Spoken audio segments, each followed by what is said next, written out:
Jaez, María de Villanueva, soy secretaria del Juzgado Federal. Hace bastante tiempo que trabajo en Federal.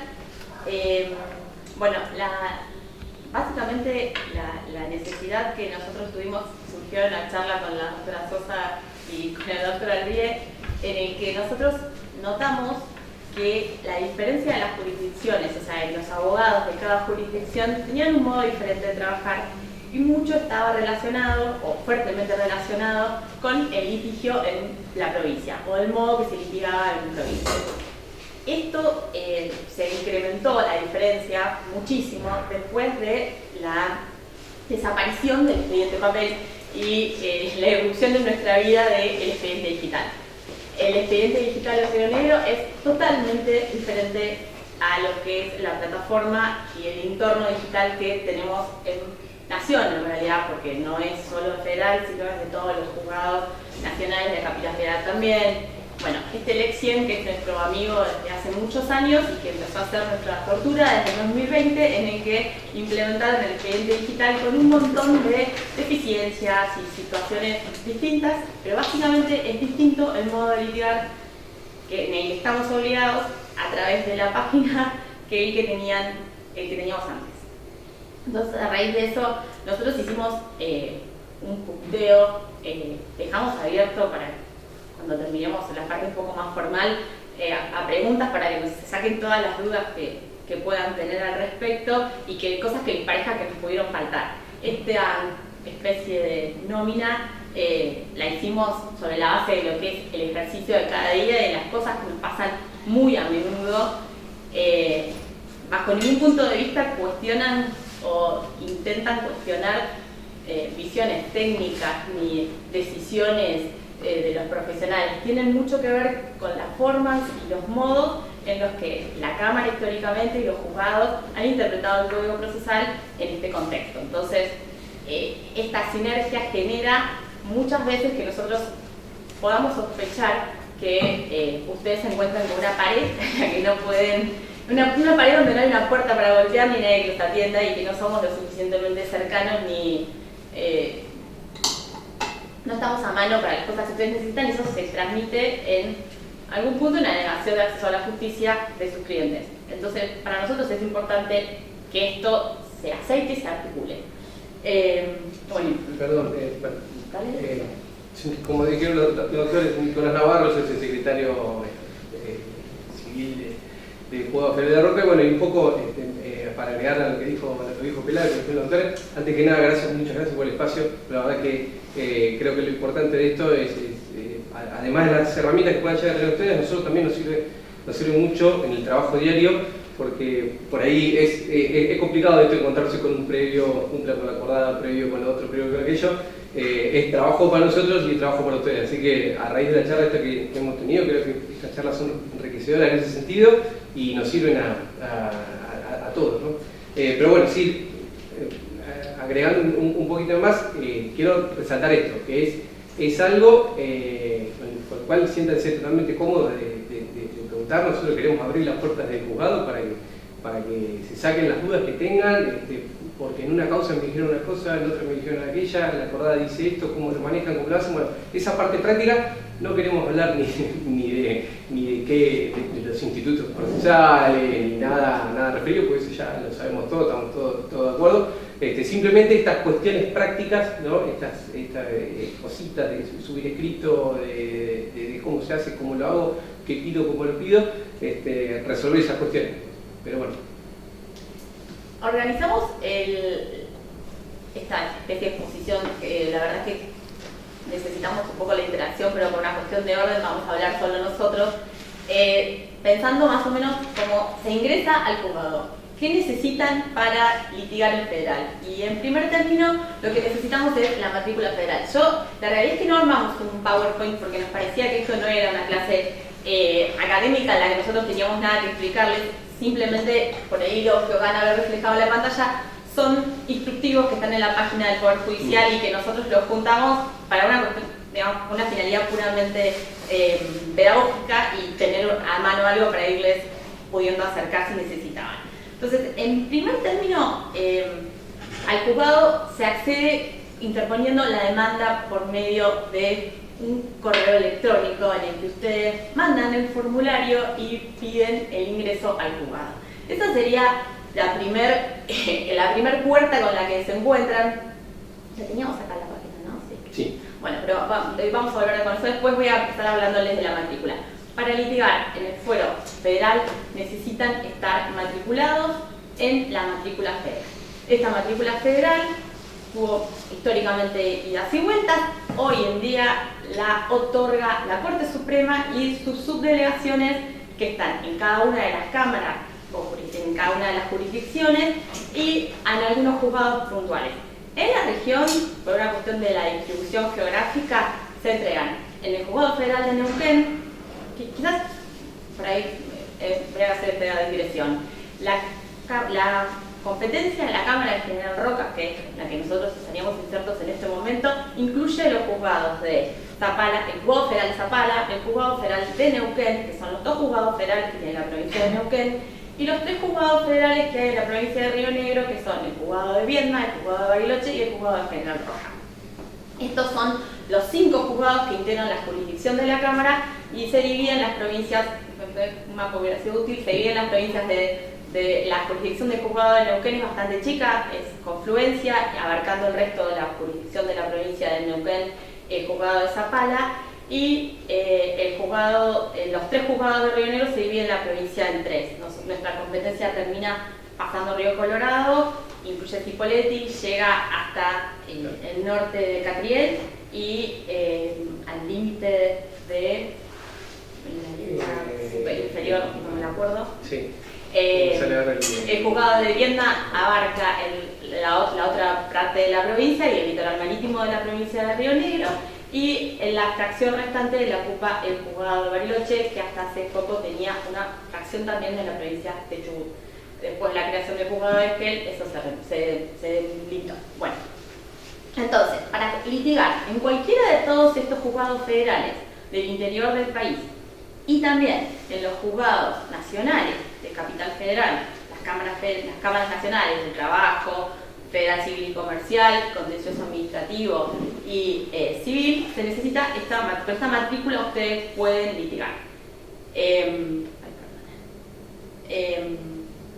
Entonces, sí, perdón, quizás capaz que esto suena a la situación sabía por todo, pero lo cierto es que hemos tenido casos en donde no han podido continuar, ni siquiera iniciar el trámite, porque justamente no tener este requisito tan común que pareciera ser, simplemente con matrículas en el ámbito provincial, creían de que se podía, de conocimiento de Código Procesal de Nación o lo que sea, pero pasa.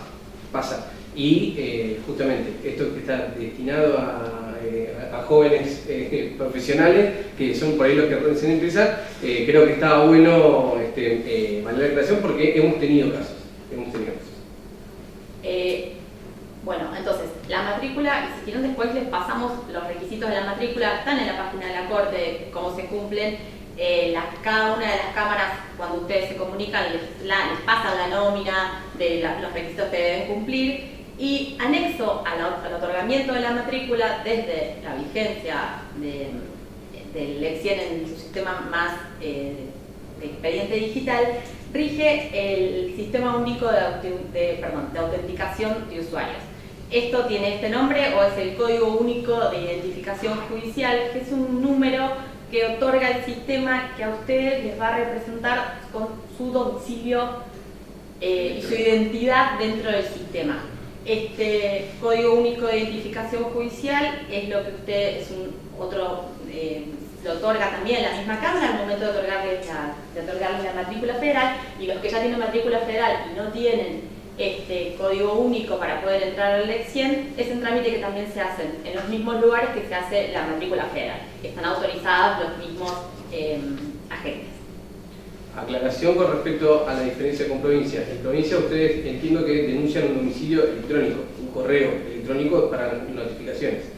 En el caso nuestro, no pueden denunciar en el expediente un domicilio electrónico para notificaciones, sino que el domicilio electrónico con el cual se hace la registración es el que va a valer como domicilio electrónico propiamente dicho. Miren, les voy a mostrar un expediente de AFIP. Igual. ¿Sí? Porque, bueno, a raíz de esto, hemos tenido presentaciones y entendíamos que en provincia se debe tener así porque venían a denunciar como domicilio electrónico el domicilio exacto. Miren, les voy a mostrar un expediente de AFIP.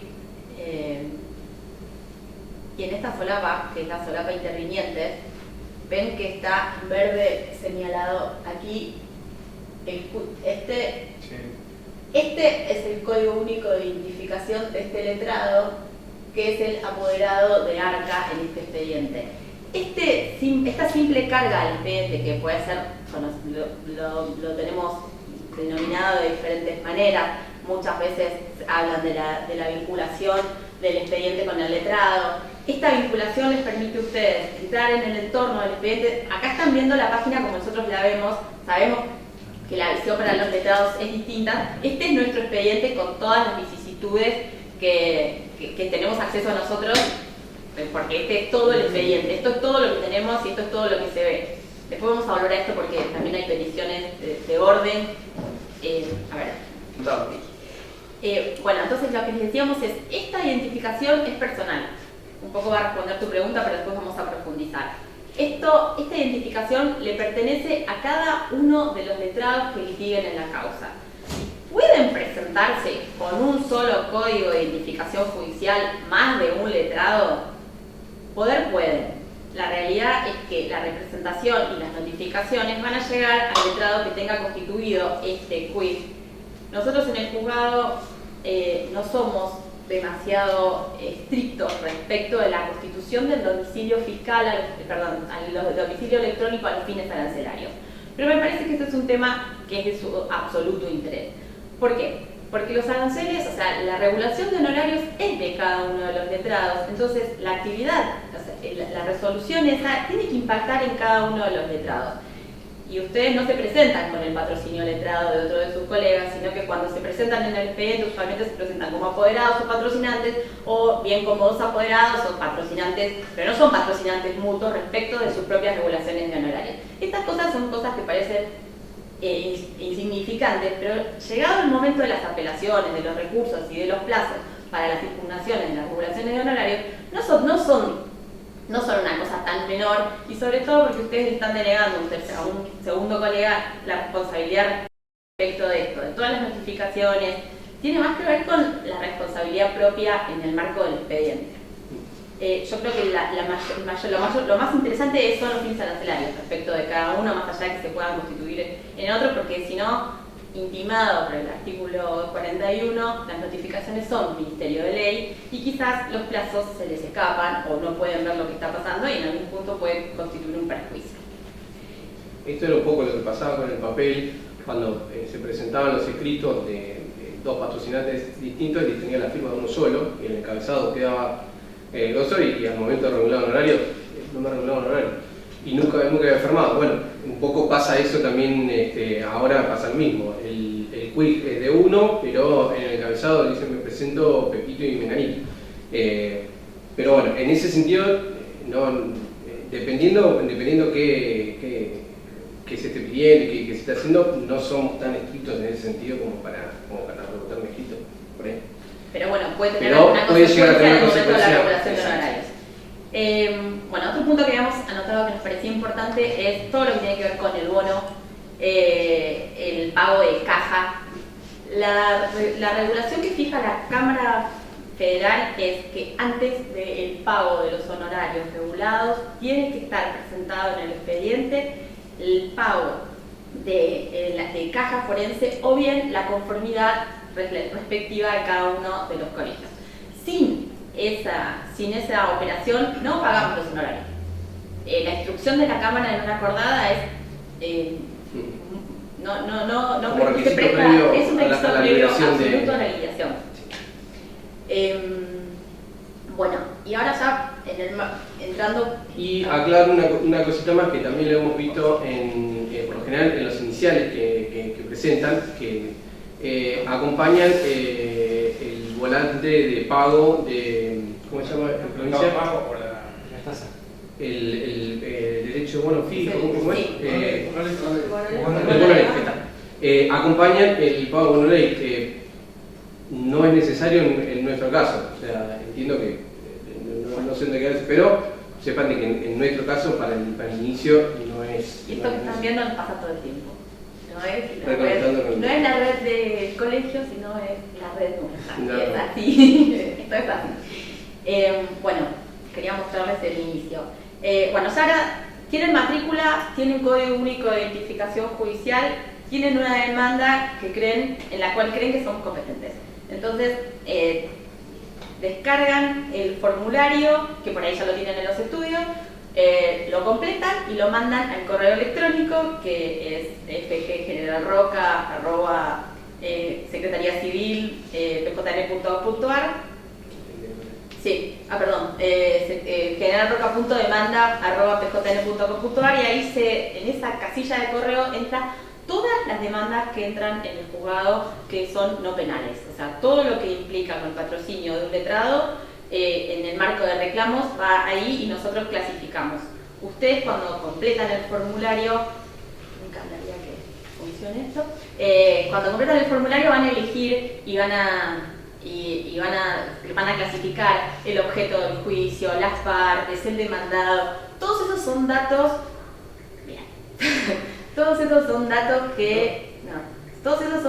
que nosotros vamos a controlar, y cuando hacemos el ingreso de la demanda, los datos que ustedes ponen en el formulario de inicio de demanda tienen que tener su correlato en el escrito de demanda. Nos pasa muchas veces que hay inicios de demanda con el formulario de demanda, nosotros creamos un expediente, ese expediente tiene un número, es este FGR que se ve, es este FGR que se ve ahí, y este expediente queda en la letra esperando que ustedes ingresen al sistema la demanda con toda la documentación. Sí, aclaración acá. Hemos tenido planteos en los cuales pedían, primero, nosotros no podemos, por acordada 420 de corte, no podemos dar inicio a una causa que no esté enviada al mail que específicamente creó la corte para eso. En nuestro caso es jf.generalroca.demanda.pjn.gov.ar. Lo que no ingresa ahí, ingresa por cualquier otro lado, nosotros no lo podemos ingresar como demanda. No podemos formar el expediente. Requisito 1, tiene que ingresar por ahí.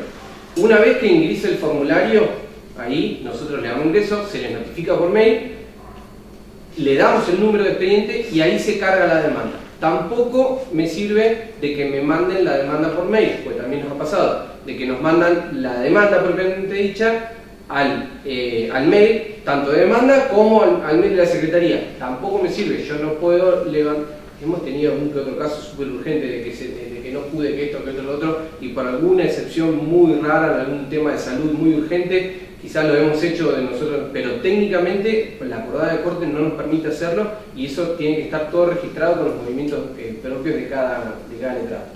Por eso es esencial que ustedes tengan estos elementos, sobre todo el código único, para poder ingresar al sistema a la hora de cumplir con esto, porque quizás tienen una demanda iniciada, nosotros una vez que ustedes mandan el correo, el sistema automáticamente, cuando nosotros generamos el expediente y se ingresa y se creó el expediente, les llega un correo que dice que ese es el número de expediente que van a tener, y ustedes entran en ese expediente y cargan toda la documental que vayan necesitando. Después tenemos unas especificaciones para la carga documental, pero vamos a tratarlas después. Bueno, este es el formulario. No sé si están familiarizados todos con él, pero se completan esto, lo pueden completar impreso, completado a mano, escaneado en PDF y subido. No necesita estar completado en PDF. Sí. Obviamente esto no lo van a poder subir con el QUIC, así que esto, firma electrónica en un PDF que tengan también acepta. Muchos lo mandan con firma holográfica, lo escanean, también se acepta, no hay ningún problema. No hay muchos requisitos respecto de la forma de este PDF.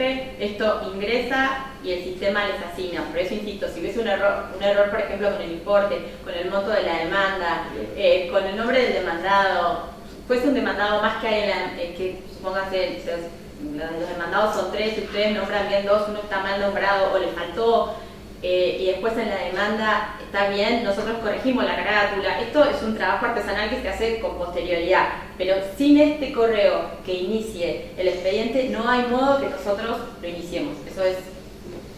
Perdón, y en la misma página que le vamos a dar ahí, donde pueden bajar el formulario, también está el listado de objetos de juicio, que a los fines del formulario es importante que esté, porque de esa manera nosotros tenemos una forma particular de cargarlos en nuestro sistema, si es amparo ley, si es amparo colectivo, bueno, están todos los tipos de objetos, eso están todos ahí en la página que se lo vamos a nosotros, está junto con el formulario. Son objetos de juicio que tienen un correlato exclusivo con las necesidades del sistema, con las necesidades estadísticas del sistema, no tienen un correlato con con el proceso que va a llevar cada uno de, no sé, imagínense, homologación de convenio. Homologación de convenio no requiere un proceso judicial específico, con lo cual que va a tramitar en el proceso que nosotros dispongamos, pero el nombre, igual incluso el nombre nosotros lo podemos modificar cuando ustedes lo incorporan, no, en la medida en que esté bien cargado,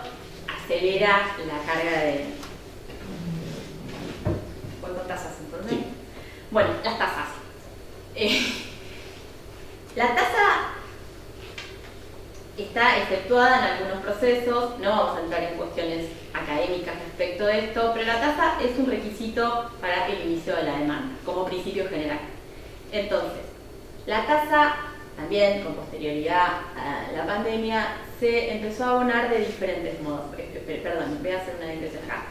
Tasa implica la tasa para iniciar el expediente, y después hay muchas otras tasas que no tienen la misma importancia que la tasa judicial, pero son tasas que cobramos por determinados servicios. Está sujeto al pago de la tasa el desarchivo de los expedientes. Hay algunos sujetos que, no a título personal, pero por ahí algunas leyes específicamente contemplan la gratuidad del desarchivo. La mayoría de las personas humanas no tienen excepciones, así que la regla es el pago de la tasa para desarchivo. Ese pago de tasa para desarchivo es sustancial, muchísimas veces necesitan desarchivos para cuestiones como certificaciones de cartas de ciudadanía. Hay muchas causas viejas que están en el juzgado, que están en el juzgado desde hace muchísimos años, que son inexpurgables y que otorgan certezas respecto de algunas situaciones jurídicas. Y en ese contexto nos pasa un montón que tenemos que desarchivar causas con esta finalidad. Incluso los expedientes que están archivados siguen pagando tasa. Nosotros, el expurgo de expedientes, que es la contracara del archivo de los expedientes, se hace cada 10 años en el Juzgado General Roca. El archivo es bastante prolijo, se publica en el boletín oficial. Las causas que están 10 años archivadas sin movimientos se expurgan. Se cumple con la publicación del expurgo, pero se expurgan. Así que bueno, quizás si tienen que buscar algo tendrían que también fijarse. Y están bien al día. Estamos bastante bien al día. Y tasa, bueno, el modo de pago de tasa. Desde la irrupción de la pandemia hay un aplicativo, el pago de tasa no se paga más comprando estampillas en el Banco Nación. Gracias a Dios. El viejo sistema, compró estampillas en el Banco Nación. El Banco Ciudad tiene una plataforma de pago de aranceles. Esto está todo en la página de la Corte. O sea, si buscan en la página de la Corte, todo esto está. Nosotros lo sacamos de la página de la Corte, no está encriptado, pero se los podemos buscar si lo necesitan. Se acredita el pago de la tasa de este modo en el expediente y es absolutamente válido. Esto a raíz de un convenio de la Corte con el Banco Ciudad. Es una cinta de registración en el sistema del Banco Ciudad y se pueden hacer todos los pagos de todo tipo de tasa. En los expedientes está todo linkeado. Es bastante fácil, es muy interactivo el sistema y se los muestra más o menos cómo es la interfase. Si eventualmente el pago tuviese que ser hecho por estampillas, como nosotros no tenemos esas estampillas, ustedes no nos van a dejar las estampillas, o técnicamente no nos las dejarían, pero necesitamos ver las estampillas. Es de los únicos casos en los que necesitamos que vayan con la estampilla de jugado, y nosotros hacemos esto manual. Por eso este sistema nos releva a nosotros la carga de tener estampillado y generar una actuación que está por fuera de lo que el sistema prevé, que es que todo sea digital. En pandemia nos pasó de que cuando nos acompañaban en el estampillado eran fotos de las estampillas y oh casualidad, muchas estampillas servían para desarchivar varios expedientes, ¿no? Entonces era como que había una sola foto en una estampilla y eso valía, claro, exacto. Entonces bueno, ahí a raíz de eso las empezamos a pedir, bueno, cuando empezamos ahí se genera un bolón y pues nosotros no teníamos ya un expediente físico para agregar esas estampillas, así que tuvimos que formar un expediente en un caos. Así que esto la verdad que nos solucionó, no sé cómo funcionará en provincia el tema del pago tasa, pero la verdad que esto nos solucionó bastante. Todas las actuaciones que están un poco en el viejo sistema y en el nuevo sistema con institutos que son antiguos o por ahí que están un poco en desuso, cuando por algún motivo los necesitamos usar, tenemos que ingeniarnos todos para encontrar el modo que esto se adecue a lo que a nosotros nos exige el sistema. Y en esto somos bastante flexibles en la medida que la razonabilidad y la transparencia lo permitan. Por ejemplo, si no se puede pagar la tasa del Banco Ciudad de algún modo y ustedes necesitan con urgencia extraer una copia, se puede hacer el pago de estampilla del Banco Nación y se puede generar, sí, desde ya se puede. Pretendemos que se haga del modo que pretende la Corte, pero obviamente ante la necesidad y justificada en el marco de la razonabilidad se puede tomar una decisión distinta, pero que sea la excepción, porque también compromete un poco al empleado de mesa de entrada, a nosotros. No, la idea es que todo esté en el marco del expediente. ¿Qué tasas me parece que estamos? Bueno, vamos a arrancar un poquito con... Ya un poco más con la... Vamos a entrar un poco más a... Presentaron el expediente, está el expediente y vamos a hablar un poco de cosas que pasan en las demandas. Bien, un tema con los que nos hemos encontrado bastante recurrente es el tema de la representación.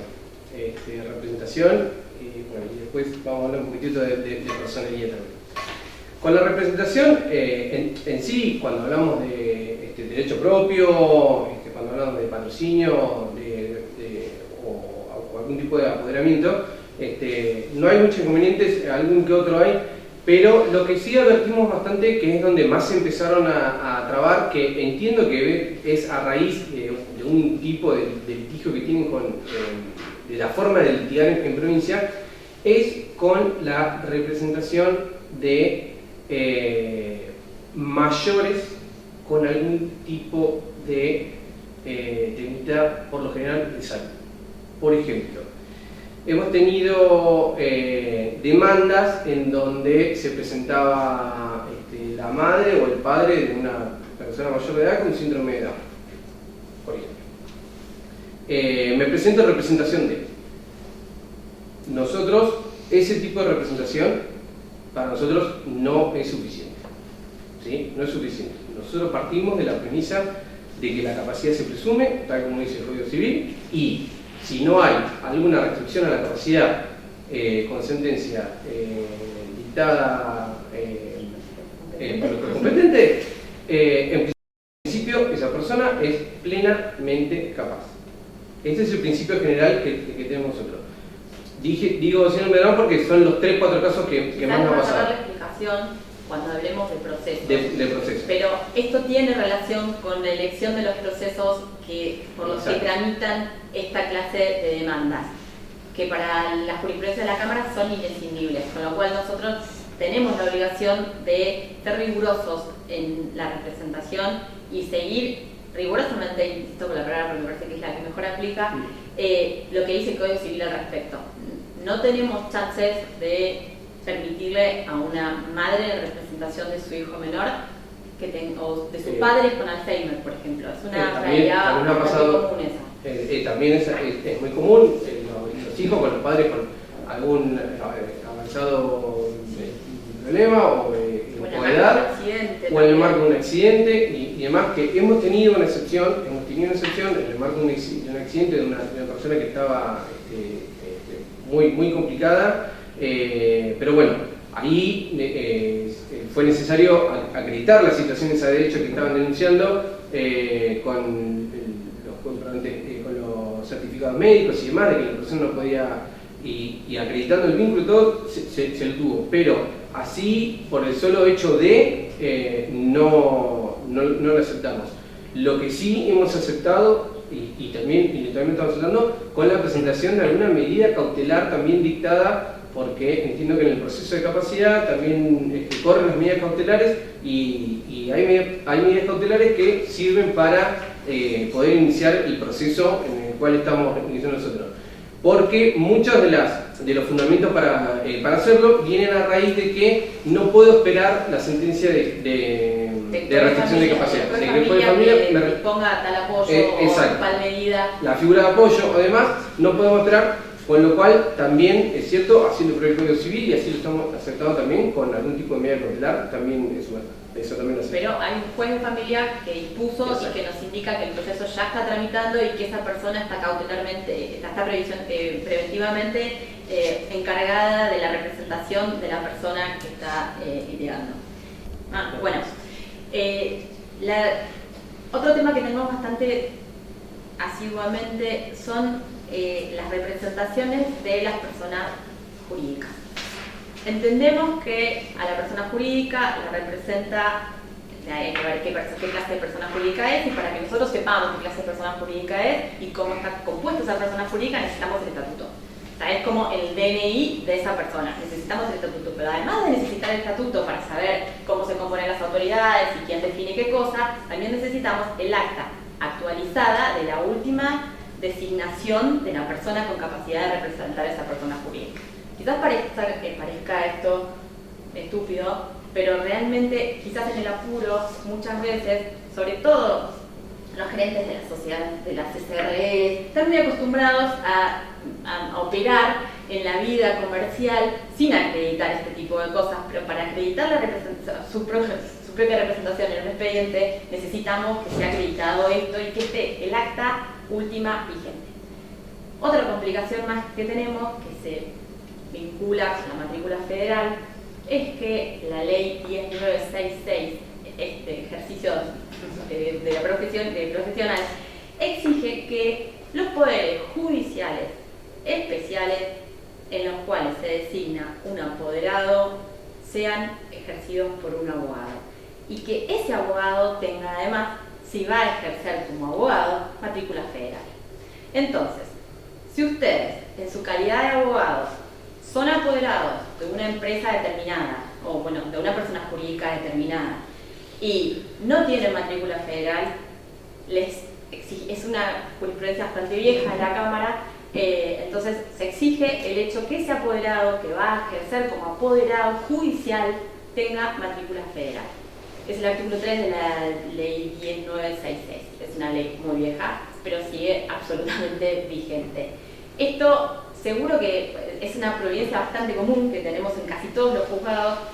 Hay algunos bemoles, puede llegar a ser alguien que sea abogado y no ejerza, puede ser, quizás el poder tiene que estar claramente determinado, que se presenta en calidad de abogado, pero con una característica personal, y cuando se presenta en el expediente no digan Pilar Chávez, abogada en representación de, digan Pilar Chávez en representación de. Hay estas cuestiones, o sea, no es que el hecho de que sean abogados los va a limitar en el ejercicio del contrato de mandato respecto a una persona jurídica, por eso sería una ridiculez. Pero sí, si lo hacen en calidad de apoderados judiciales, tienen que tener la matrícula federal vigente, porque si no, se entiende que ese poder no es válido. Bien. Otro tema también que nos pasa mucho y tenemos una particularidad nosotros en nuestra jurisdicción de la Cámara Federal de Roca. El tema del acta poder. Ahí se nota, sí, también las diferencias que puede haber, que puede tener desde la justicia provincial y desde otras jurisdicciones también federales, porque la Cámara tiene un lineamiento propio en este sentido. En sentido amplio, solo otorgamos actas, poder, para y solo para específicamente la materia previsional, en principio. Es decir, todas las causas que tengan como objeto y pretensión la materia previsional corre por acta poder. No hay ningún problema, la podemos, incluso la podemos otorgar nosotros en el juzgado, o los pueden otorgar también los jueces de paz de cada jurisdicción. Así lo dice específicamente la acordada 1416 de la Cámara. De la Cámara que sigue un criterio histórico que tiene la Cámara Federal de la Seguridad Social en Buenos Aires respecto de la posibilidad del otorgamiento de cartas poder, siguiendo con un origen en la cuestión laboral y la posibilidad de las cartas poder en el ámbito de los reclamos laborales. En el ámbito de los reclamos laborales hay muchísimos bemoles respecto a los poderes. Pero la carta poder en el ámbito laboral y en estrictamente laboral, ¿sí? Laboral en los términos del procedimiento del 18345. En esos términos también procede el acta poder. Y hace un par de años se agregó, porque también estaba en duda, sobre la materia previsional respecto de las fuerzas de seguridad. Lo agregó también por una acordada posterior la Cámara, y también se permite acta poder en este sentido. Es decir, causas previsionales de cualquier tipo, específicamente también ahora las de fuerzas de seguridad y en materia laboral. Cuando acompañan un acta poder, que es lo que nos pasa constantemente, acompañan un acta poder firmado por un juez de paz por un daños y perjuicio, por un tema de relación de consumo, amparo de salud, cualquier otro tema de que no sea de estos que prevén las acordadas, pedimos que acrediten debidamente la representación, porque no es suficiente el poder, el instrumento que acompaña para acreditar el tipo de representación que manifiesta. La providencia que intima a integrar la representación usualmente no está específicamente indicada en el código que se notifiquen y que se notifique a las partes. Esto genera muchas veces un poco de incertidumbre respecto a esto, porque el plazo es un plazo perentorio, pueden estar contestando demanda o una excepción, y la realidad es que cuando están en el marco de una contestación, y sobre todo de planteo de excepciones o de la apelación de una medida cautelar, usualmente lo decimos como bajo un apercibimiento a fin de que quede claro esto, y hacemos que la notificación sea por celular. Pero la notificación técnicamente podría ser Ministerio de Ley, y ahí se generan muchos grises.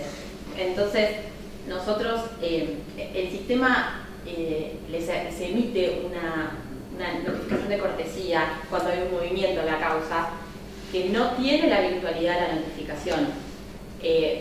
Se supone que sirve para advertir al letrado que hubo un movimiento en la causa. Esto muchas veces confunde, porque quizás el movimiento es muchísimo, un agrese o un movimiento del expediente a despacho le genera el mismo impacto en sus correos y en sus notificaciones, y quizás hace que no le den la importancia o la trascendencia a estas notificaciones, y nos ha pasado muchas veces que nos dicen no nos enteramos.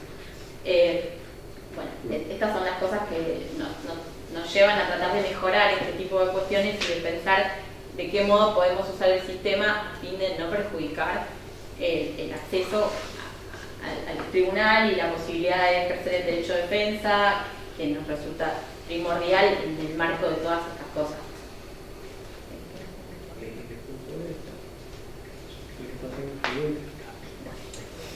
Acá estamos. Acá tenemos una lista archivada, ¿verdad? Para que vayan viendo. Perdón, ¿puedo hacer una pregunta antes de que cambien de tema? Vamos a hablar del expediente digital. ¿Querés que lo hablemos al final? No, me quedó una duda con respecto al poder. No entendí bien el tema de si el poder tiene que hacerse, si se puede hacer ante un juzgado de paz o no, o con un escribano. ¿Cuál sería el que...? El poder con el escribano no hay ningún problema, porque ese es un poder especial totalmente válido, no hay ningún problema. Lo que pasa es que el hecho del beneficio de gratuidad que tiene el acta poder en sí, solo para este tipo de procesos, como comentaba recién, lo pueden presentar tanto en la justicia federal para que nosotros lo certifiquemos y lo otorguemos, o en los juzgados de paz también es válido. Okay. Pero solo para esos casos. Y si viniera de un escribano, ¿es necesario que esté legalizado ese poder por el colegio o no es necesario? ¿De otra jurisdicción? Claro, exactamente. Yo creo que la validez del instrumento público sigue el camino que tenga que tener. Entiendo que hay una legalización cruzada de los colegios escribanos, pero me parece que no tiene el nivel de legalización de la Haya. O sea, no es una cuestión que no tenga validez. Me parece que la legalización la hace el legalizante de cada colegio. Y creo que todos y cada uno de los actos que se los escribanos salen con ese papelito que va al final del acta, que es el escribano que legaliza la firma del escribano inicial. Pero no es así. Para hacer valer un acto notarial producido en otra jurisdicción, tenés que legalizarlo por el colegio de escribanos. Del lugar. De la otra jurisdicción. Es decir, un poder emitido en Misiones, para hacerlo valer en Roca, tenés que tener la legalización del Colegio de Misiones. Exacto. ¿Por qué? Por el artículo 5 de la Constitución. Sí, el Colegio de Misiones son los el acta final el papel final que tiene todas las escrituras. Pero si no tenés la legalización, no tienen todas. O sea, vos tenés todo? que pedirle, tenés que pagarle al escribano para que pase por legalización. Claro, exacto, sí, por eso preguntaba. Si es paso más. Si es en otro país, la realidad es que a los efectos prácticos, sinceramente creo que he visto siempre con el papel anexo, sin perjuicio de eso, lo cual no quita que no pase. Claro, en principio, si está la representación y está firmado por un escribano y no tiene, y realmente se nos podría escapar. Creo que la respuesta, la legalización es así. Ahora, si la contraria hace un planteo respecto de la representación, claro, porque el problema creo que está en esto, en la bilateralidad y en que la representación sea impugnada por la contraria y que considere que esa acreditación no es suficiente, no es tal. Bueno, y en ese contexto sí tendría la validez que podríamos resolver en el caso puntual. Bueno, ¿esa es la que acá? Ahí te busco. Bueno, entonces, tenemos expediente, ya pasamos por todo esto, tenemos una demanda que nosotros sacamos una primera providencia y ustedes van a tener que subir la documental. Y acá hay un problema recurrente que yo creo que nos pinchan el muñequito muy a menudo. Sí, no deben querer matar, pero... Les solemos sacar una providencia bastante desagradable que dice cumpla con la acordada 31-2020 de la Corte Suprema. Y esto es algo que es una providencia que usamos desgraciadamente muy a menudo y creo que nos trajo acá también esa providencia. ¿Qué pasa?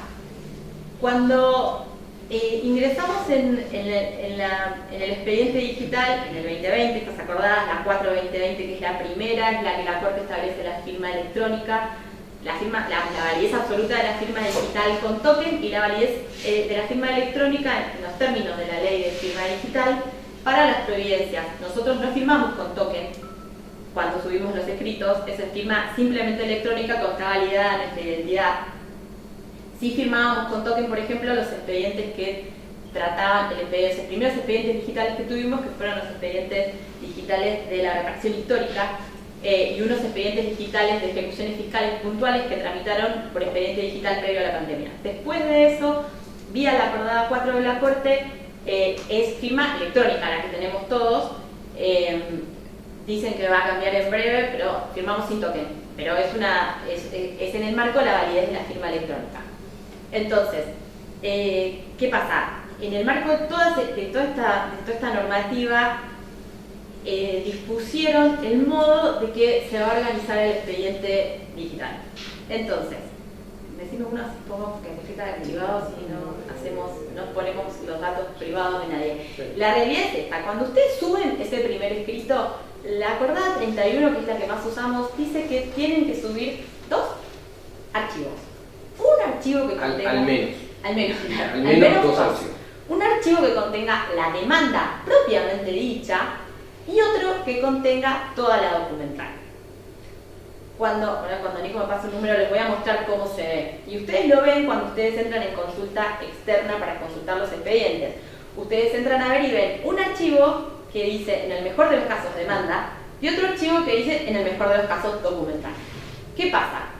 El archivo demanda, entendemos todos que es el escrito constitutivo de la demanda, y la documental está el poder y toda la documental que es, no sé, cada documento, el poder general, toda la documental puesta de un modo ordenado en el mejor de los casos, es uno de los requisitos también que exige la acordada, que esta documental esté ordenada, sea clara, se pueda leer.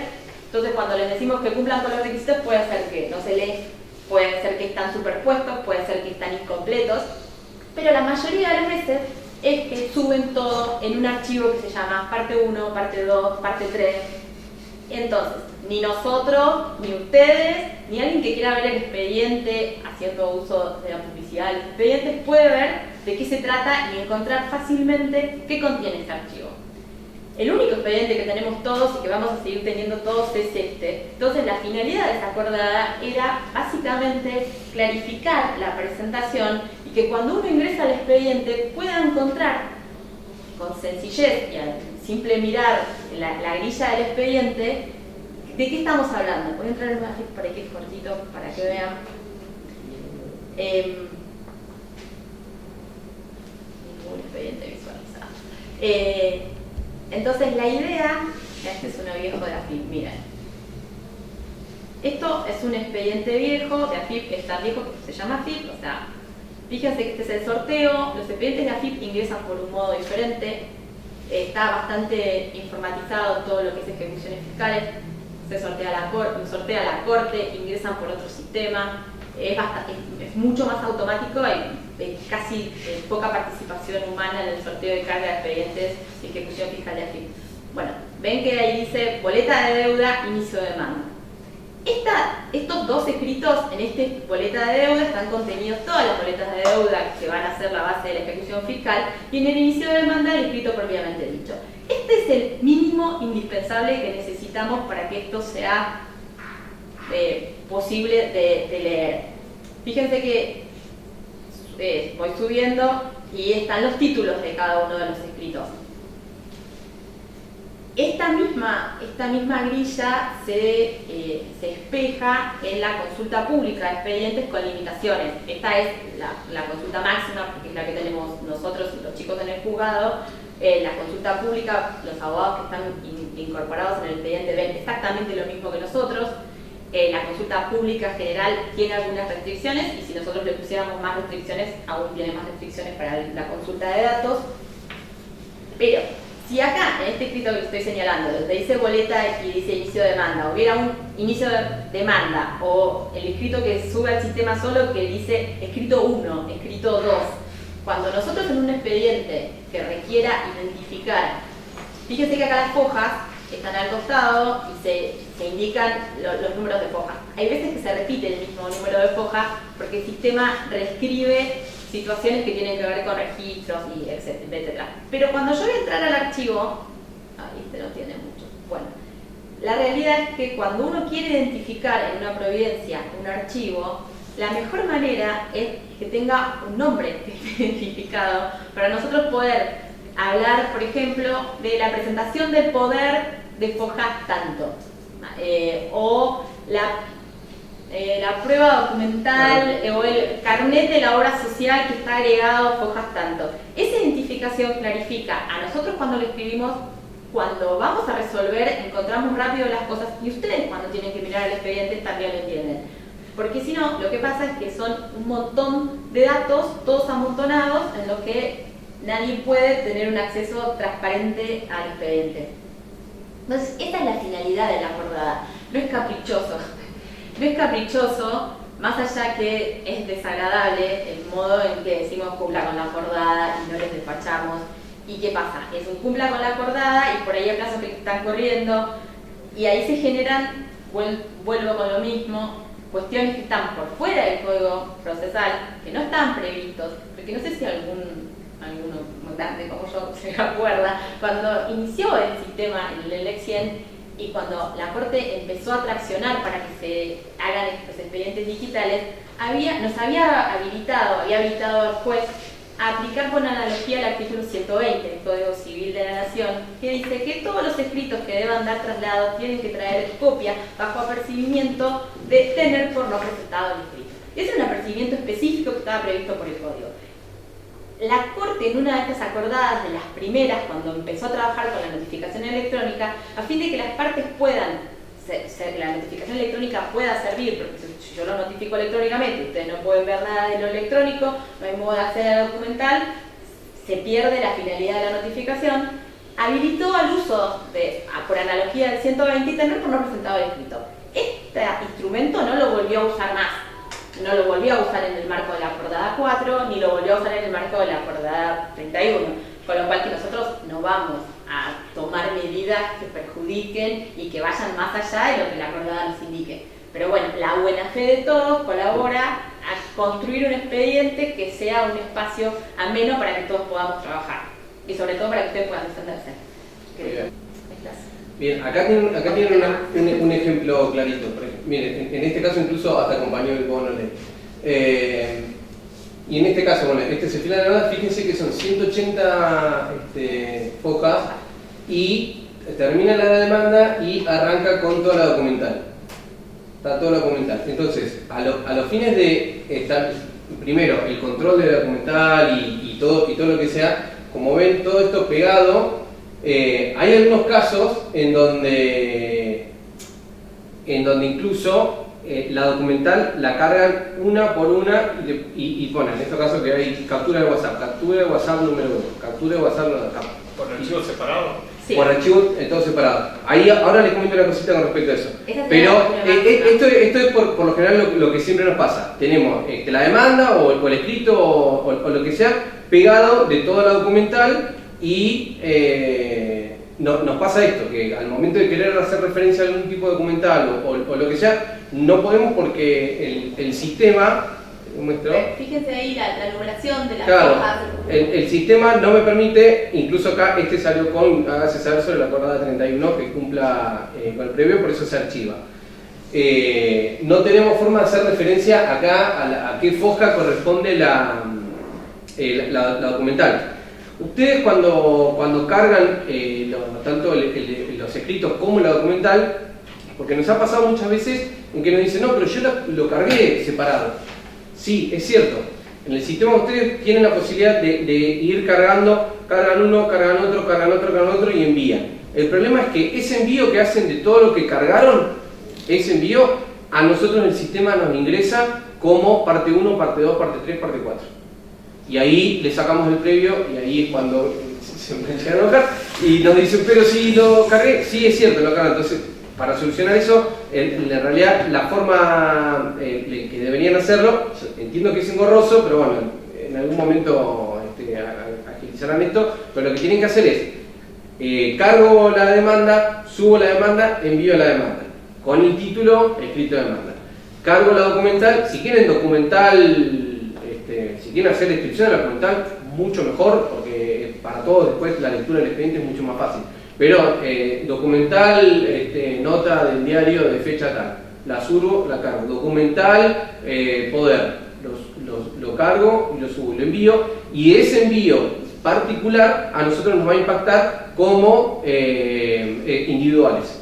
Y como son individuales, ahí nosotros ya lo podemos cargar y no tenemos este problema. Y cuando ven esta línea que se ve en la página de ustedes también, que es el archivo de la documental, el archivo de las cosas que nosotros no podemos incorporar al expediente, estamos obligados a archivarlo por una cuestión de que si quedan en el expediente sigue generando foliatura. Entonces, por una cuestión de orden y por esto mismo, apuntando siempre al mismo objetivo, que el expediente sea lo más pulcro posible para que todos podamos entender con claridad qué es lo que está pasando. Hay un tema más, que cuando ustedes suben esta documental, por ejemplo, esta documental, de conformidad con lo que dispuso la Corte en estas acordadas, queda a resguardo de ustedes, los letrados, en sus estudios. Es toda la documental que van a escanear y van a subir, tiene que estar a resguardo de ustedes en el estudio, porque puede pasar que el juez se las pida. no es lo normal, pero puede haber alguna situación en la que se necesite esa documental, que esa documental sea acompañada del tribunal y el letrado tiene que cumplir con esa orden porque nos pasó alguna vez, fue bajo percibimiento de tener por no presentada la demanda, porque tenía que ver en el caso que pasó con, con el reclamo puntual del derecho que estaba haciendo la persona. Era bastante constitutiva de la demanda y esto es una carga que la Corte, estas acordadas, impone a ustedes y los hace depositarios de esta documental. Dicho sea de paso, nunca se acompañó la documental y la causa nunca se emitió. Si tuvo que ver con el fallecimiento de una persona, una documental cruzada, había una primera documental que hablaba de que la persona estaba con vida. Entonces, ante cualquier situación que a nosotros nos genere alguna, no duda desde el punto de vista de estafa del letrado, no llegamos a ese punto porque estaríamos en el marco de un delito, no estamos hablando de eso, estamos hablando de quizás una cuestión práctica de desencuentros, de cosas que les pasan en el ejercicio de la profesión a todos los días. Entonces, esta documental tienen que tenerla en el estudio resguardada porque ante cualquier cuestión puede ser solicitada por el tribunal y se necesita ser acompañada en el plazo que nosotros les requerimos.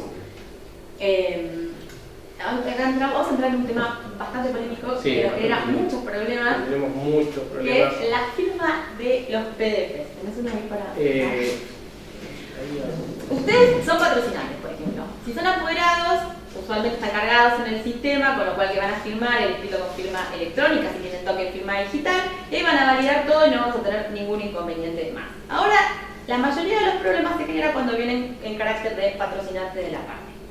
Usualmente, la parte le firma un primer escrito, o firman un escrito, y se quedan con un archivo en PDF de la firma de su cliente.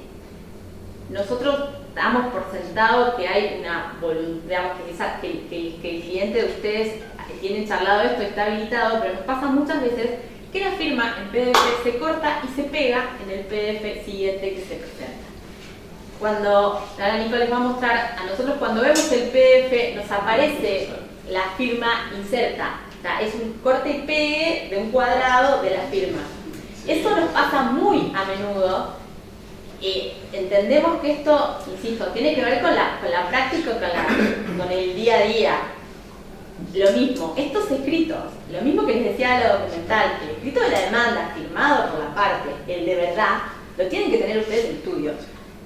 Ese es el escrito.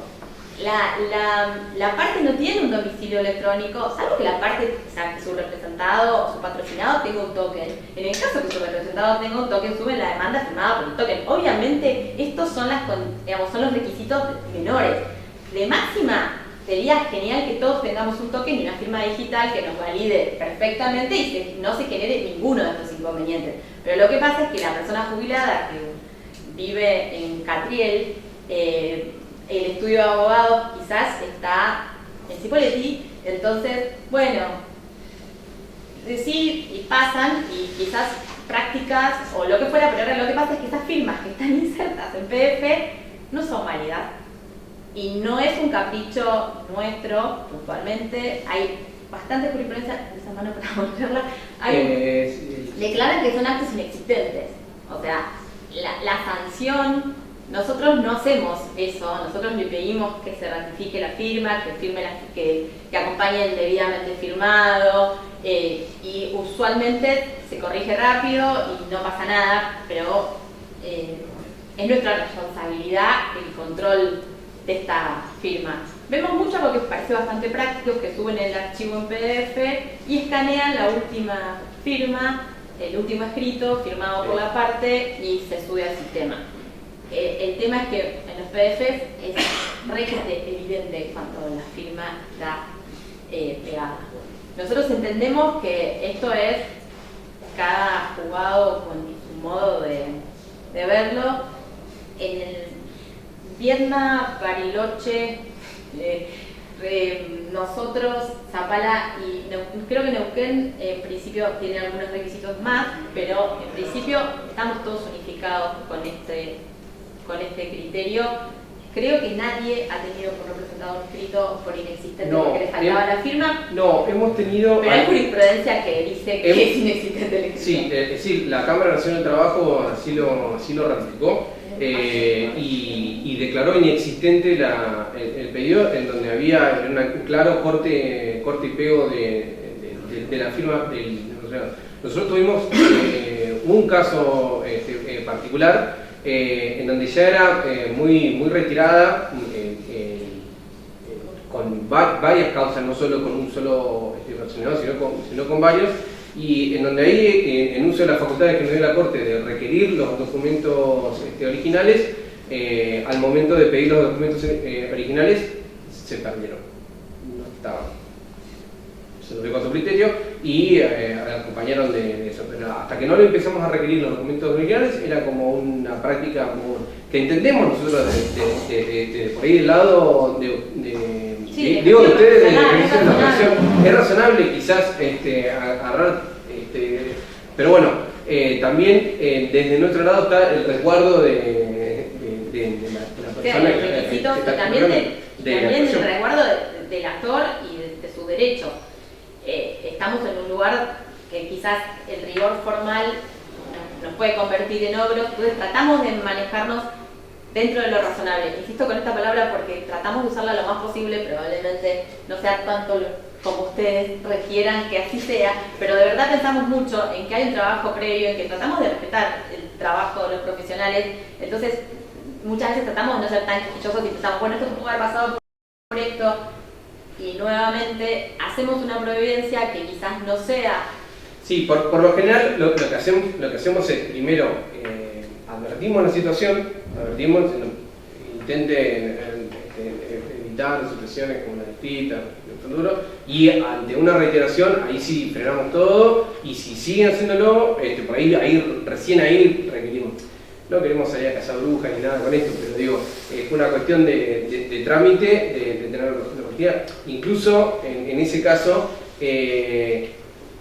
lo advertimos también que quizás esto ya es un poco quisquilloso de nuestra parte, pero era un caso muy particular.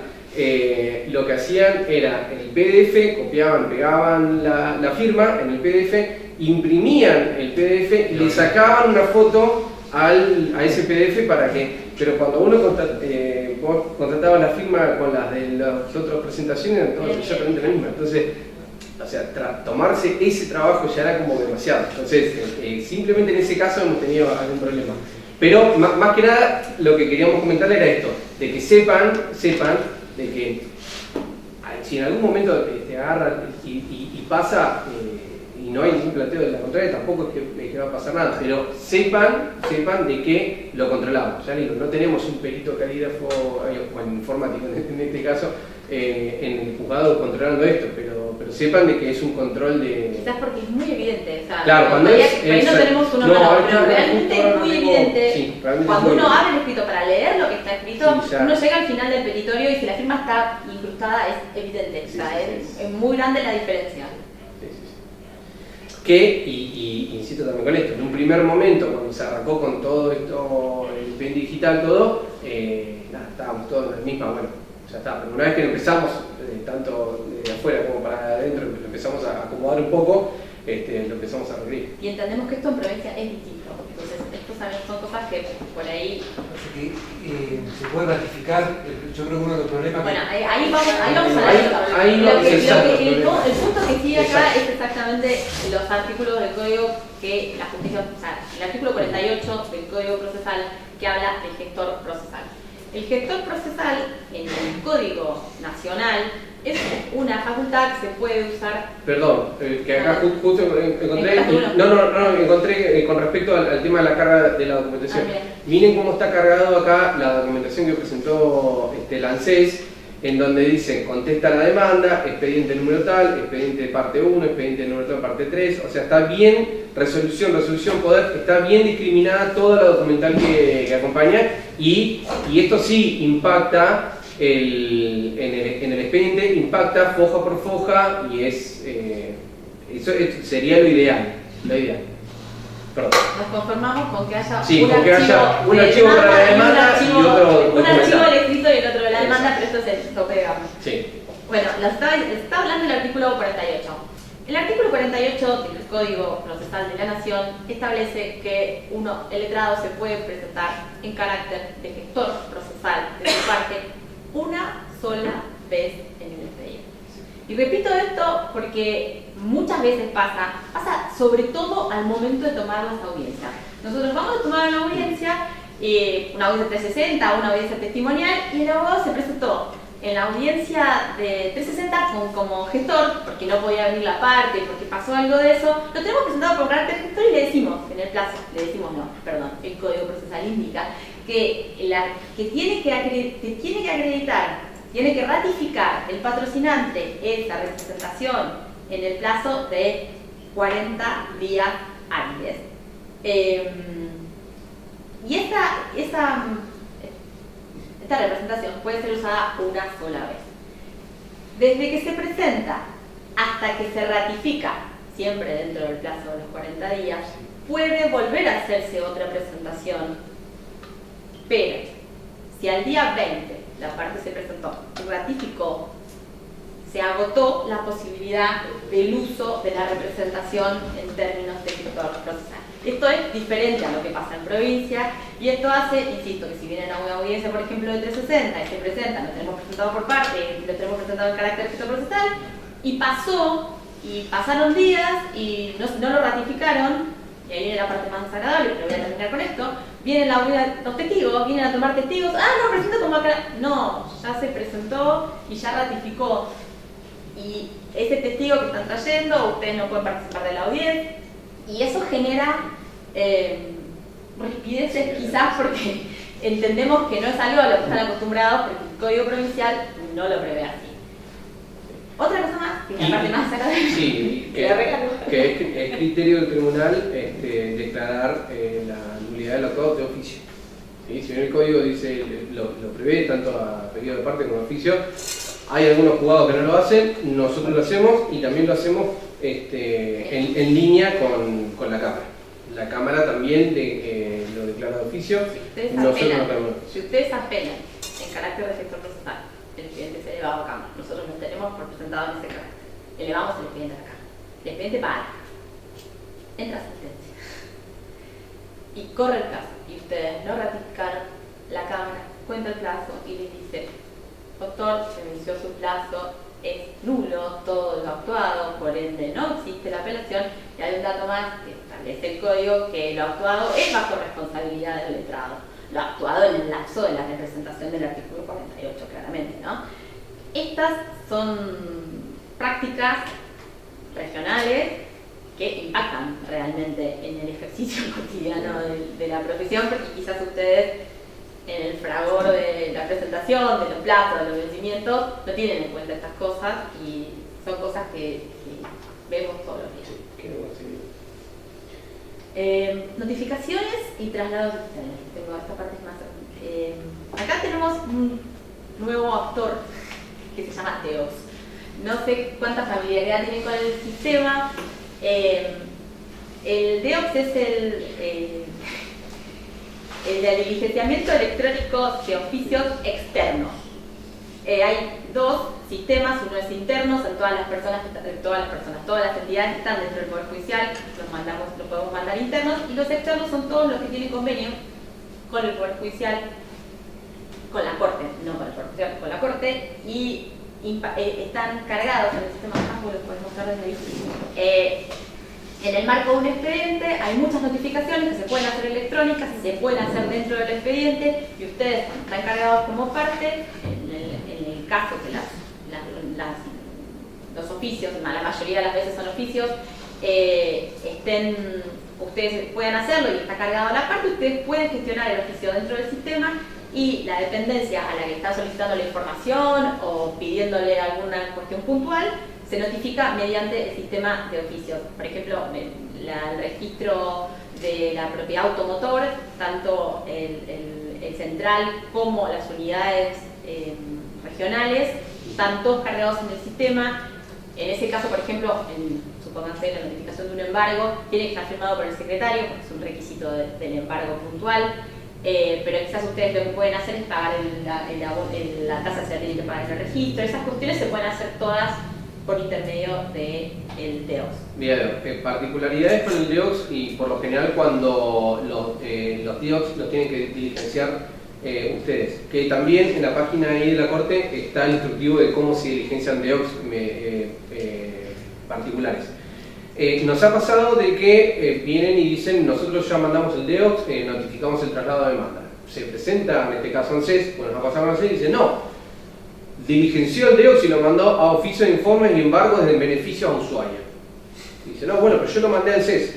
Nos pasa de que hay algunos Están organismos... viendo todos los organismos y los nombres que tienen. Hay algunos organismos, por ejemplo, ANSES, en donde tiene específicamente un tipo de DEOX particular para cada situación particular. Por ejemplo, para oficio de traslado de demanda sumarísimo, para oficio de traslado de demanda ordinario, oficio de demanda artículo 8 de la 16986, etcétera, etcétera, etcétera. Cuando el DEOX tiene una forma particular de identificar a dónde va, nosotros le decimos envíelo bien, a dónde va. Ahora, hay algunos casos, hay algunos organismos en donde, por ejemplo, si tienen que mandarlo a la Agencia Nacional de Discapacidad, como ven acá tienen un solo DEOX. Bueno, acá la Agencia Nacional de Discapacidad no puede venir y decir, no, pero ese DEOX que me mandaste vos es en realidad para... No. La Agencia Nacional de Discapacidad, vos tenés un solo DEOX, por lo menos el juzgado entiende que todas las notificaciones vía DEOX que entran en la Agencia Nacional de Discapacidad son válidas.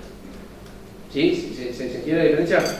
Y esto es totalmente dinámico, va variando constantemente. ¿Por qué? Cuando arrancó el sistema de DEOX eran muy poquitos los organismos que estaban. Hoy hay un montón de organismos y no son solo organismos estatales, sino son particulares. Por ejemplo, Andreani, acá veo Andreani, veo, bueno, prepagas, la mayoría de las prepagas tienen DEOX, hay entidades financieras, bancos, sí, entidades financieras, pero cada tanto se van agregando DEOX, con lo cual no duden, si tienen dudas de que si el DEOX existe o no, porque hay veces que por ahí ustedes lo van a buscar en su plataforma y no los ven, y hay veces que nosotros sí lo podemos ver. No duden en pedir la notificación por DEOX.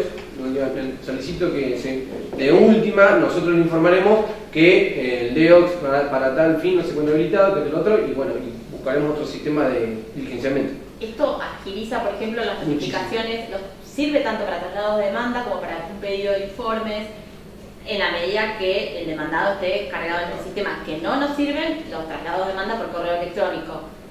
Usamos en algún momento, en lo más álgido de la pandemia, en algunos procesos específicos, las notificaciones a un correo electrónico oficial, supónganse de empresas de medicina prepaga, a los fines de, por la imposibilidad que tenían los cajeros o que realmente estaba justificado. Eso totalmente dejó de estar en uso. Están todas estas herramientas que son mejoradoras absoluto de esta posibilidad de notificar electrónicamente a las demandadas los traslados de demanda, y garantizan el hecho de que efectivamente llegue al lugar que el demandado eligió cuando firmó el convenio con la Corte para que le notifiquen las demandas. Entonces, hay un punto que tiene que ver con el hecho del propio demandado que decidió que este sea su domicilio para que le notifiquen las demandas. Y hay que pasar que solamente sea para oficios. Puede pasar que solamente sea para oficios y no para para traslado de sí, demanda. sí. Exactamente. Por ejemplo, acá veo Metro Energía Seccional, pedido de informe. Nada más. Solamente para que le pida informe. Entonces, Sí, en este caso la demanda tiene que estar notificada en domicilio, en los términos. Claro, tal cual, en los términos que se da el traslado de la demanda. Por ejemplo, acá veo Ministerio de Defensa, notificación de demanda. Ministerio de Defensa de la Nación, uno va a generar, pero claramente cuando tiene así particular notificación de demanda debería dirigirse ahí el DEOX. Sí. Una consulta, por ejemplo, en prueba informativa para diligenciar el oficio, si el juzgado le ordena diligenciar por DEOX exclusivamente como hacen con el Banco Nación, y yo voy con el oficio y lo diligencio, por ejemplo, por correo personalmente, ¿me van a rebotar cuando la diligenciado o no? Ahí no. sí, en principio, si las partes están de acuerdo con eso, no hay ningún problema. Hay que ver qué es lo que están notificando. Si están pidiendo una apertura de cuenta, es más rápido que vaya. No. No, la apertura de cuenta te la van a delegar comunicar porque tiene que ir con firma del secretario y tiene que salir del juzgado con firma del secretario. Sí, Si no hay orden, si no está firmado por el secretario, el banco no abre ninguna cuenta de nada. O sea, eso es histórico. Pero supongamos en el hipotético caso que así sea y lo lleva y te abre una cuenta, listo. Sí, nosotros no nos vamos a poner a decir, es inválida la apertura de cuentas. Si se abrió por medio. No, para nada. Tenemos una apertura de cuenta que nunca se puede abrir la cuenta del Banco Nación y eso que enviaba por DERS el oficio al Banco Nación, sucursal de General Roca, lo que me pedía el banco y el banco contestaba constantemente diligencia y correctamente vía DERS. Bueno. Nunca la pudimos abrir. Anotamos después y lo miramos si querés el caso puntual a ver cómo lo podemos resolver y te podemos dar una mano. La realidad es que, bueno, otro método más, no sé si te da más tanto, porque hay un instrumento que usamos bastante que fue la notificación en los términos del 136, que es la notificación por carta de documento con aviso de recepción. Es un sistema que el juez considera que es válido para el traslado de demanda y en la medida que se sigan las reglas es un modo válido de notificar. Y si querés, lo último, el tema de los amparos. No, espérate. Antes de eso quiero decirles una cuestión respecto de las notificaciones. Las oficinas de notificaciones, los oficiales ad hoc y la ley 22.172, que es una ley viejita, pero que sigue estando vigente y que no genera algunos inconvenientes. Como les contaba, cada juzgado tiene una competencia territorial amplísima. En todos los juzgados, de toda la jurisdicción de la Cámara de General Roca, pasa lo mismo. El oficial notificador del tribunal notifica en el radio del tribunal. El radio del tribunal es en el ejido de la ciudad. El ejido de la ciudad en el caso de General Roca, el de Neuquén, Bariloche, Zapala y Viedma. Nosotros, el oficial notificador del juzgado de Roca, no viene a Cipolletti, no va a Oro, no va a Allen, no va a Gómez, creo. No va. Gómez puede ir, no va a Huergo. No va. Esas notificaciones se deberían hacer en el sistema CLAT, en el sistema de la 22.172, por las oficinas de mandamientos de la provincia, porque para eso están los convenios. Pero la realidad es que las oficinas de notificaciones históricamente estuvieron bastante colapsadas, entonces se empezaron a utilizar otros sistemas que son un poco más sui generis, como la designación de una persona que se llama oficial notificador o oficial de justicia ad hoc. Cada tribunal tiene particularidades para la designación, pero usualmente lo proponen las partes en el marco de requisitos puntuales que pone cada juzgado.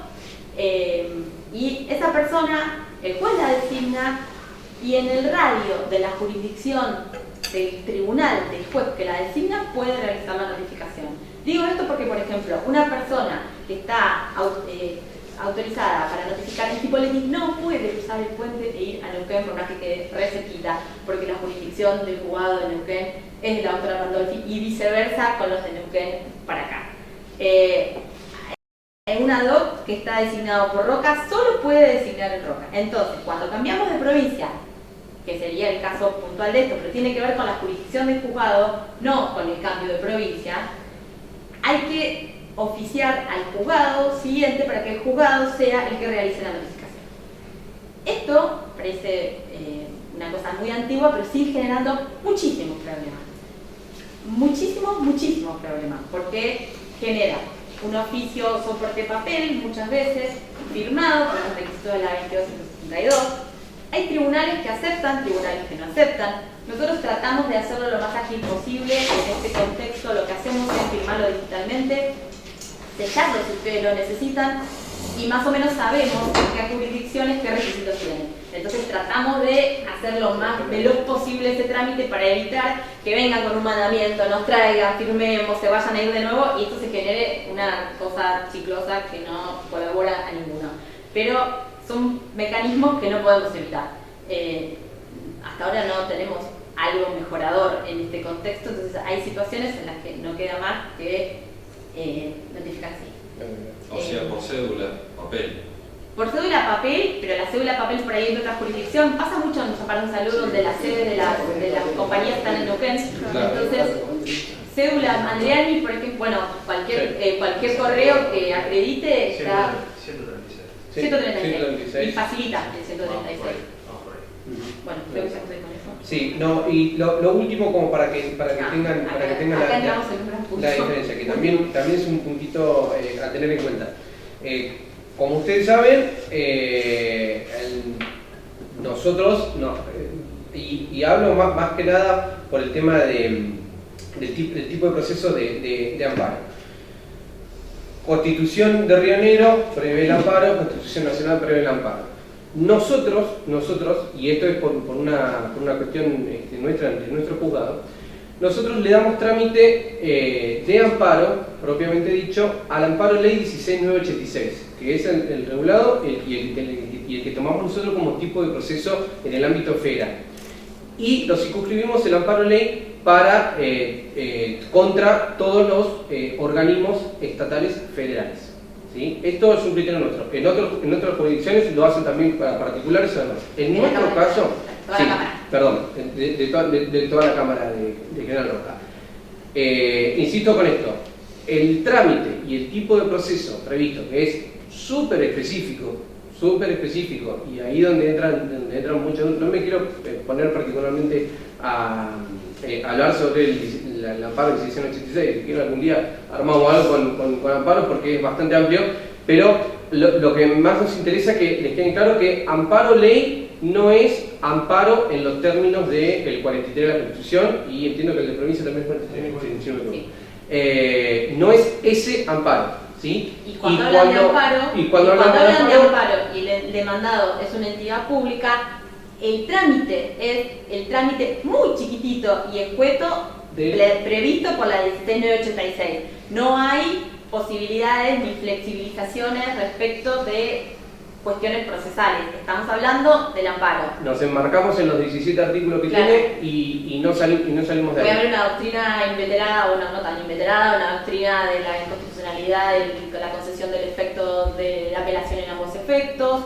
Hay algunas cuestiones que están trabajadas un poco ayornadas, si quieren, a lo que es la normativa constitucional nacional, pero el trámite es el específico de la 16986. No hay chance con eso. Ahora, cuando hablamos de un amparo contra particulares, nosotros entendemos que, y le damos el trámite, el 498, es un proceso sumarísimo.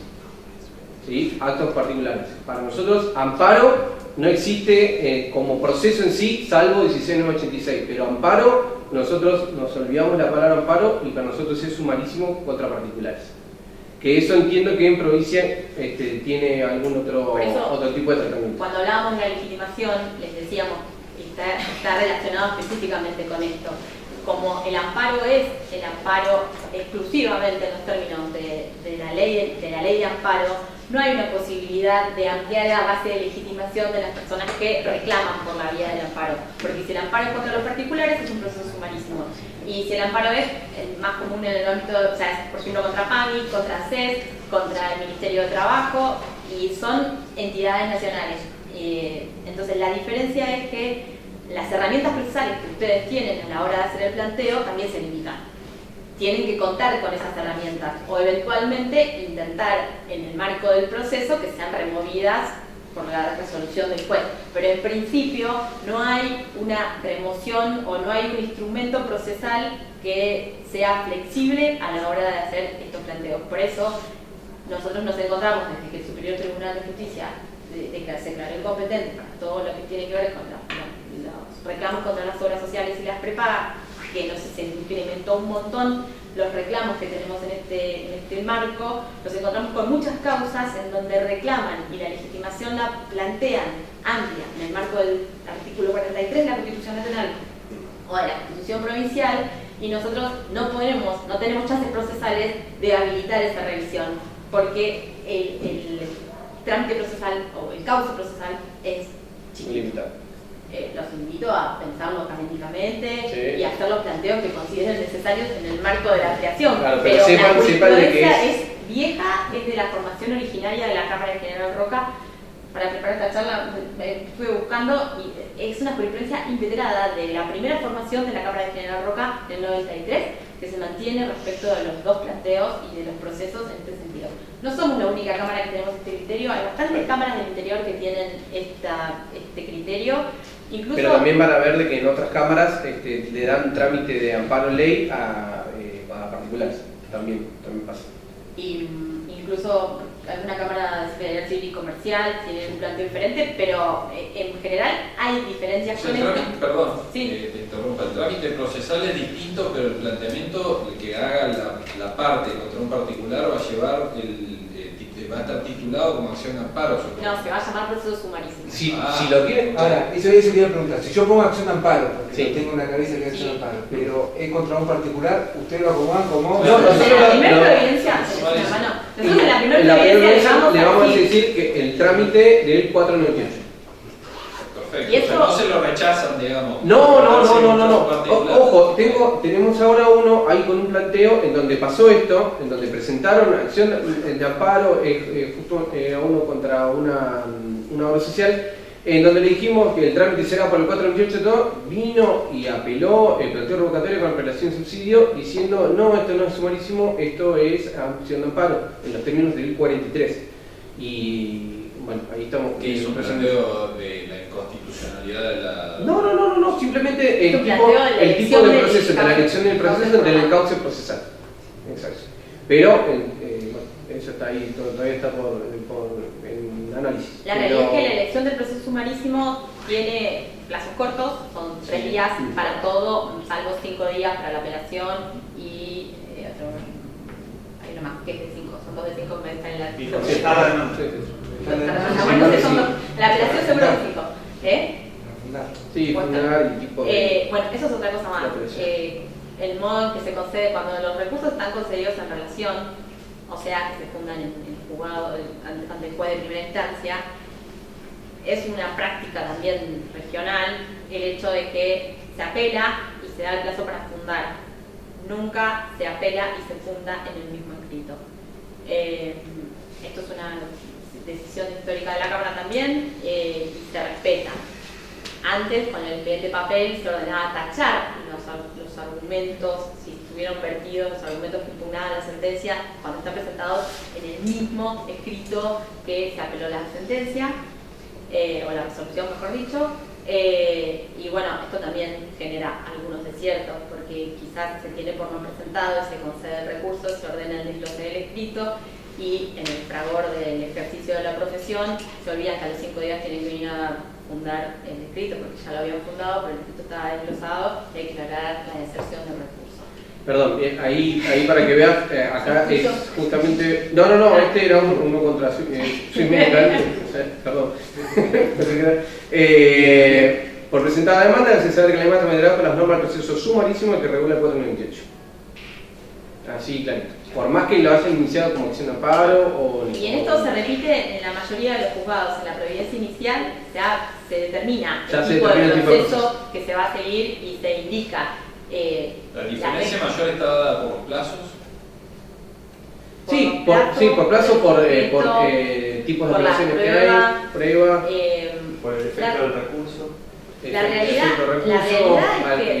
es que el nacimiento, por ahí estamos fuera de tema, pero el instrumento amparo tiene una finalidad que, Claro.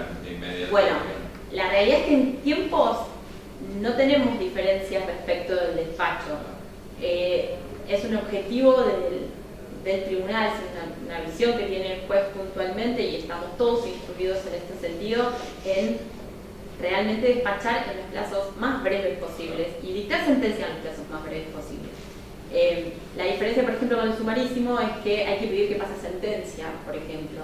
En un amparo nosotros tenemos por contestado y el impulso lo tiene el juez, y estas cosas quizás no están, o sea, están un poco desacostumbrados, entonces quizás queda un expediente en letra 1 mes y medio, 2 meses y nadie pide sentencia y bueno, es necesaria la solicitud de que pase a esa sentencia, pero bueno, son cosas bastante chiquitas desde lo práctico, pero bueno, los efectos pueden ser Sí. lapidarios, sobre todo la legitimación.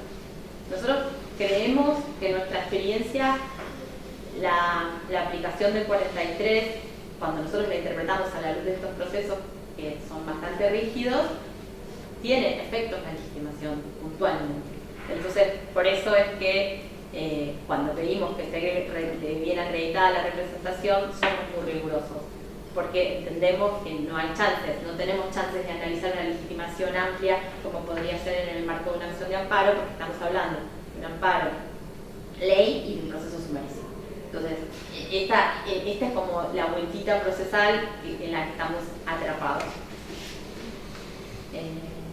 Yo creo que en términos generales estamos más o menos lo que habíamos dicho. ¿Pasamos a la pregunta? Sí. Sí, entonces pasamos a la pregunta. Bueno, muchas gracias a todos.